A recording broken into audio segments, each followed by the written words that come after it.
Welcome back to Co-op Radio 102.7 FM CFRO. This is Monday Brown Bagger. My name is Reginald Angus Argue. I'll be archiving this on my website of www.reginaldangusargue.com.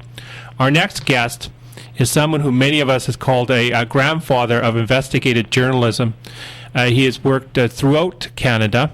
He's also someone not afraid to ask the tough questions, which have dug at the heart of the matters, while making more than one politician uncomfortable, as he's shone the spotlight at them. With this said, I would like to introduce Harvey Oberfled. Hi. Hi, Harvey. Hi. How are you? Well, thank you so much for agreeing to come on. And I was reading through your website, Keeping It Real, and there was one part where actually you were putting the sort of the hot shoes underneath Pierre Trudeau, and then Ian Waddell later on was quoting an article that you were talking about during the question period to Mr. Trudeau. And I was wondering if you could quickly talk about that, and also how you've had, you've shone this light on other politicians. Well, this was an incident surrounding the Expo 86, and there was some issue there about funding and housing and things like that, and I went after Trudeau, and as he was walking into the Parliament buildings, and I was standing there without my camera, and I saw him, and I said to him, are you going to be doing anything about this housing issue in Vancouver? And I said, it's a really big issue out there. And he said, really? I don't care about it at all.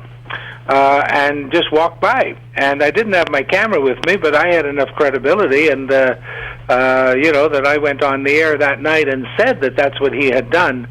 He had said that to me, and the next day, and he had, there's no reason I would make it up. There's no benefit to that, even from the point of view of a story. And the next day, Waddell brought it up in the House and questioned him about it.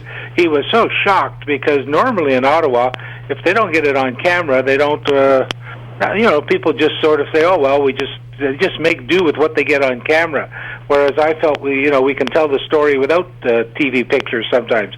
So Waddell brought it up, and he was really, Trudeau was really angry, and so he said he was misquoted, and I knew he wasn't misquoted, but if I misunderstood what he meant, it doesn't bother me. Let's give him a chance.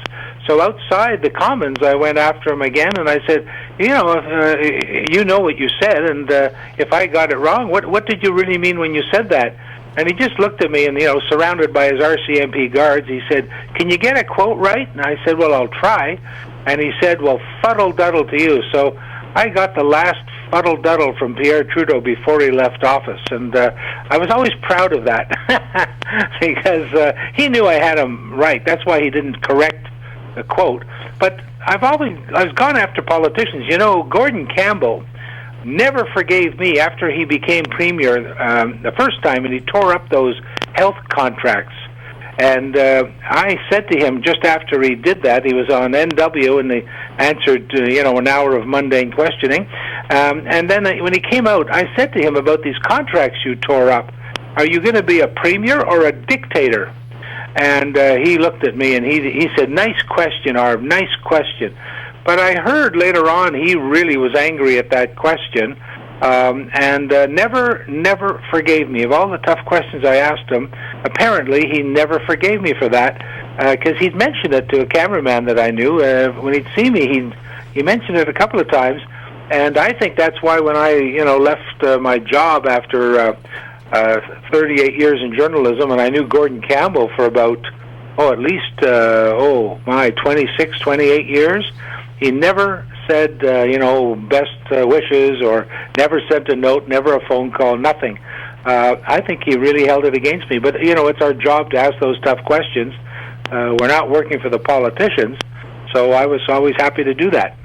So what is your thought on the cost overruns on the Olympic Village, and how the citizens of Vancouver, the taxpayers, have been forced to bail out the developers, and also at the same time the cost overruns of the convention center here, the $500 million for a roof that, apparently this roof cannot be open or closed when it's raining.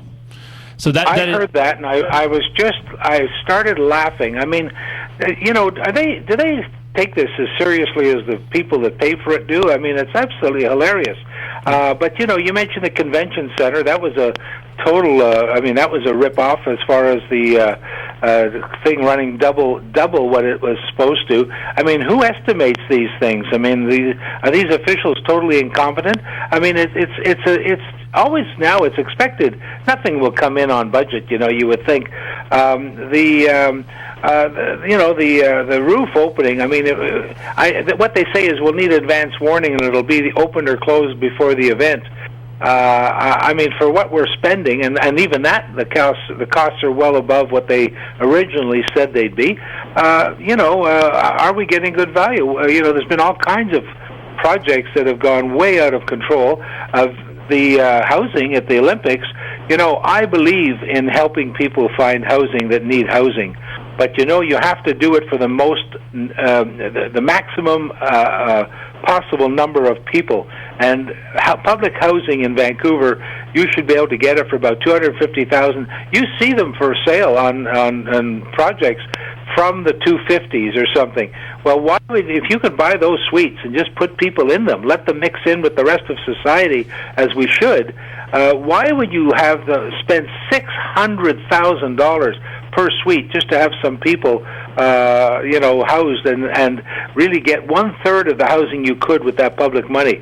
And the whole thing, from the time it was bailed, the developers were bailed out, and then Vision came in, and Vision just seems to have this ideological drive to have people on social assistance close to the waterfront, to the point that it's actually hurting the number of people who need housing, because 1/3 of the people who could be housed are going to be housed eventually, we hope.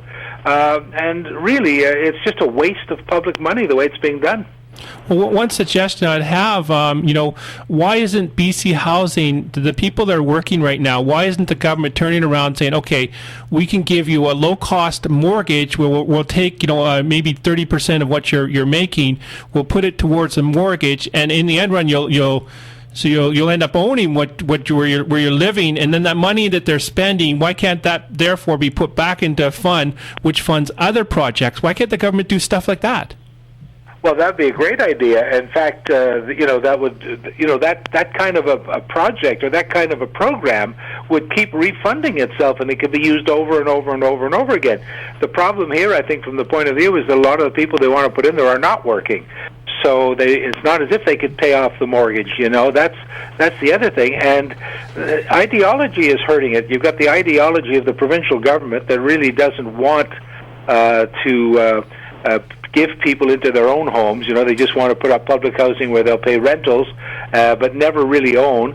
And then you've got Vision's ideology that is so determined to put people in the waterfront area that they don't care, or they don't seem to care, whether they could put in 250 or they could put 600 people. There are 600 families, I'm sure, who could use better housing in other parts of the city by just buying. And this has been going on for years and years and years. Those people could have been in suites that they could have bought in other parts of the city. I remember passing by quite often on Kingsway, seeing brand new buildings going up with suites from 239, and I thought, my God, why don't they buy some of those and put people in it who could really use it? Struggling families and single parents and things like that with kids. Instead of trying to get them into 1/3 of the possible number into waterfront housing, just so that they can say, well, we've put people on social assistance near the waterfront. We're sort of equalizing the ideological gap. In the meantime, 2/3 of the people that could have been helped are still living in squalid premises and in greater need. So it's just a total waste of money from my point of view, and it's not helping as many people as we could help with the money.